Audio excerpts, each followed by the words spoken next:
বাংলাদেশ জামাতে ইসলামীর সাবেক কেন্দ্রীয় নায়েবে আমির, পাকিস্তান আমলে যিনি এমএনএ ছিলেন, সেই বিশিষ্ট রাজনীতিবিদ জনাব শামসুর রহমান রাহিমাহুল্লাহ কবরটা জিয়ারত করার সৌভাগ্য আল্লাহ তাআলার কাছে প্রত্যাশা করছি।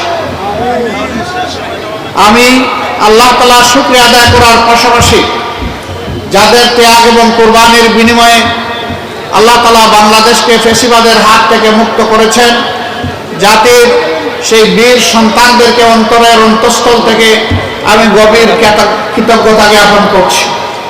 এই আন্দোলনে যারা দুনিয়া থেকে বিদায় নিয়েছেন, মহান মওলার দরবারে তাদের শাহাদত কামনা করছি। যারা আহত পঙ্গু হয়েছেন, আল্লাহ তাআলার দরবারে দোয়া করি আল্লাহ তাদেরকে সুস্থতার নিয়ামত দান করুন। প্রিয় পাইকগাছাবাসী, আজকে এই অসময়ে আপনারা এখানে এসেছেন। আজকে খোলার দিন, অফিস আদালত চালু, তা সত্ত্বেও আপনারা আপনাদের মূল্যবান সময় কোরবানি করে ত্যাগ স্বীকার করে এখানে আমাদের কথা শোনার জন্য, আমাদেরকে কথা বলার সুযোগ দেওয়ার জন্য হাজির হয়েছেন। এই জন্য প্রিয় সংগঠনের পক্ষ থেকে আপনাদেরকে আন্তরিক অভিনন্দন এবং কৃতজ্ঞতা জ্ঞাপন করছি। প্রিয় বাংলাদেশ আমাদের সকলের জন্মভূমি।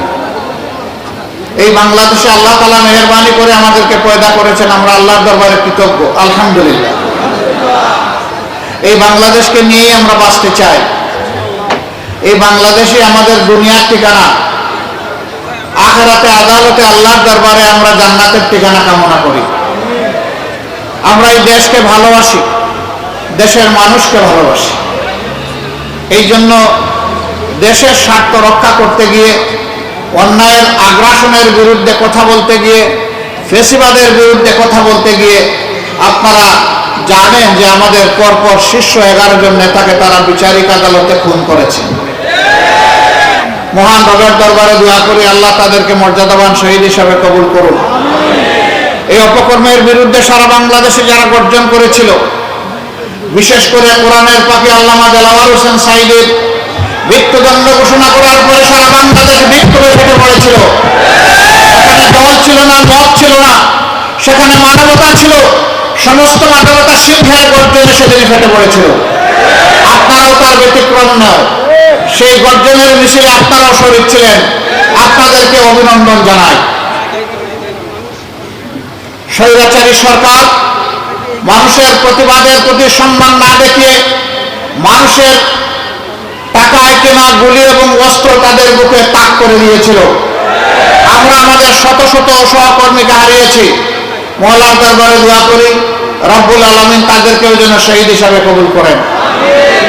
আমাদের গর্বের সেনাবাহিনীকে এই সরকার ঠান্ডা মাথায় খুন করেছে।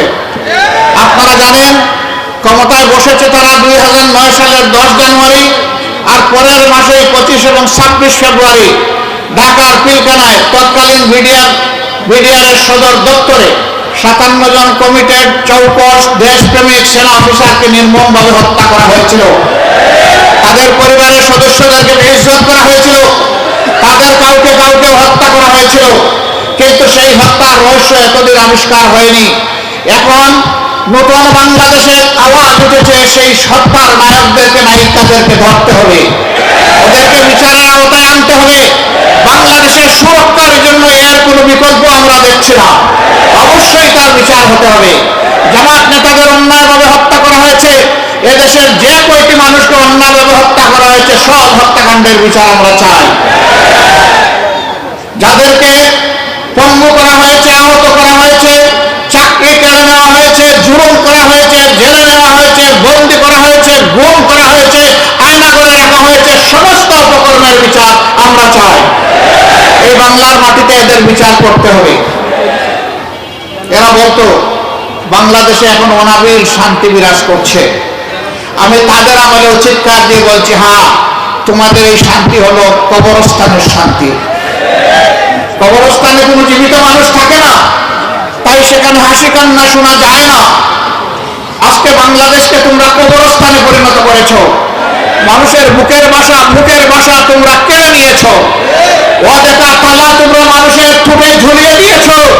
এই জন্য মানুষ হাসতেও পারে না, কাঁদতেও পারে না। এমন একটা অবস্থায় তারা বাংলাদেশকে নিয়ে গিয়েছিল। আমার বন্ধু বলে গিয়েছেন, তারা এদেশের জনগণের শাসন কায়েম করেনি, একটি গোষ্ঠী নয়, একটা পরিবারকে এই জাতির গাড়ে চাপিয়ে দিয়েছিল। এই পরিবারের হাত পা এমন ছিল, তারা এই জাতির মালিক, আমরা বাকি 18 কোটি মানুষ ভাড়াটিয়া। বাড়ির যিনি মালিক তিনি বাড়ি ফেলে কোথাও পালায় যান না। ঘর ছেড়ে কে যায়? ভাড়াটিয়া যায়। তারা বলতেন আমরা এই দেশ ছেড়ে পালাবো না, আমরা অমুকের মেয়ে, অমুকের নাতি, অমুকের পুতি। কোথায় গেলেন? কেন পালালেন? আমরা তো বলি নাই পালাতে, আমরা তো বলেছিলাম থাকেন এবং দেখেন কি কাজ করেছেন, তার পরিণতিটা ভোগ করেন। চলে গেলেন, দলের লোকদেরকেও দুটো কথা বলে গেলেন না, এদেরকে দুঃখের সাগরে ভাসিয়ে আপনি চলে গেলেন। জনগণের খবরটা আপনি ভুলেই গেছেন বহু আগে, কারণ জনগণ আপনাদেরকে নির্বাচিত করে নাই। 14 সালের নির্বাচনে 154 জন বিনা ভোটে পাস, 18 সালের নির্বাচনে রাতের বেলা খালাস, আর 24 সালের নির্বাচনে আমি আর দামি। এই অবস্থায় নির্বাচন করেছে আওয়ামী লীগ। দলীয় প্রার্থী দিয়েছে দলের নামে, আর দলের লোকদেরকে বানিয়েছে স্বতন্ত্র প্রার্থী, দামের প্রার্থী। এইভাবে তারা নির্বাচনকে তামসার বস্তুতে পরিণত করেছিল।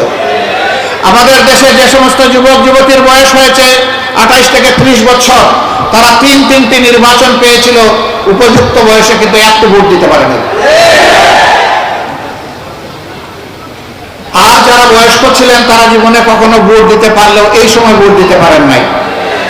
এমনকি মনের দুঃখে ভোটের এই কড়া দেখে আওয়ামী লীগের লোকেরা ভোট দিতে যায় নাই, তারাও তাদেরকে ঘৃণা করেছে। আওয়ামী লীগের ওই সমস্ত দুর্বৃত্তদের কথা আমি বলছি না, যারা মানুষকে জুলুম করেছে, মানুষের উপর জুলুম করে কষ্ট দিয়েছে, আমি তাদের কথা বলছি না। তাদেরও নিরীহ কিছু সমর্থক থাকতে পারে, আমি ওদের কথা বলছি। 2014 সালের নির্বাচনে 147টি সেন্টারে একটা মানুষও ভোট দিতে যায়নি। 18 সালের নির্বাচনে অনুরূপ একই দৃশ্য দেখা গেছে। ছাগল কুকুরকে ভোট সেন্টারের সামনে নির্বিঘ্নে প্রশান্তির সাথে ঘুমাতে দেখা গেছে, সেখানে মানুষ যায় না। প্রিয় দেশবাসী, তারা অনেকের বিচার করেছেন দুর্নীতির অভিযোগে, অনেকে জেলে রেখেছেন, কষ্ট দিয়েছেন দুর্নীতির অভিযোগে। হ্যাঁ, আমরাও চাই দুর্নীতি যেই করুক তার বিচার হওয়া উচিত। এখন যেগুলা বের হচ্ছে মহা দুর্নীতির খবর আসছে, বাংলাদেশের জনগণের কপাল কিসমত পকেট কেটে 26 লক্ষ কোটি টাকা বিদেশে তারা পাচার করেছে। এটা শুধু বিদেশে পাচার, দেশে আরো কত লক্ষ কোটি টাকা তাদের দখলে আছে। ইনশাআল্লাহ আল্লাহ সাহায্য করলে সবকিছু বের হবে ইনশাআল্লাহ। এখন খবর এসেছে প্রধানমন্ত্রী নিজে স্বয়ং, তার বোন এবং তার ভাগ্নে, তিনজনে মিলে এক রূপপুর প্রকল্প থেকে তারা 57,000 কোটি টাকা চুরি করেছে। এই ধরনের টাকাগুলা অনাবিল বের হয়ে গেছে দেশের বুক থেকে। আপনারা বলেছেন 5 পয়সার উন্নয়ন হয়নি, হবে কেমনে? টাকা যে সব চুরি হয়ে গেছে, ব্যাংকগুলা সব ফুকলা হয়ে গেছে, সেক্টর কর্পোরেশন ইন্ডাস্ট্রি মাটির সাথে বসে যাচ্ছে, শ্রমিকরা বেকার হয়ে যাচ্ছে, মালিকরা পুঁজি হারিয়ে হাহাকার করছে, চতুর্দিকে উন্নয়নের জোয়ার তাদের আমলে শুরু হয়েছে। বলে যে উন্নয়নের রাজপথে মহাসড়কে এনে তুলে দিয়েছে দেশকে, বিশ্বে নাকি বাংলাদেশ উন্নয়নের রোল মডেল। আর ঠিকই বলেছে, উন্নয়নটা তাদের কপালে হয়েছে, জনগণের নয়। সম্মানিত ভাই ও বোনেরা, মানুষ তার বুকের টুকরা, কলেজার টুকরা মেয়েকে যখন স্কুল কলেজ ইউনিভার্সিটি দিত, দুরু দুরু করে বুক কাঁপত। কেন কাঁপত সবাই জানেন তো?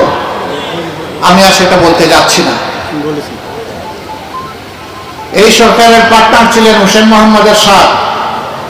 তিনি 13 সালে সংসদে দাঁড়িয়ে বলেছিলেন, দেশের অবস্থা এমন, ঘরে থাকলে ঘুম, বাইরে গেলে ঘুম।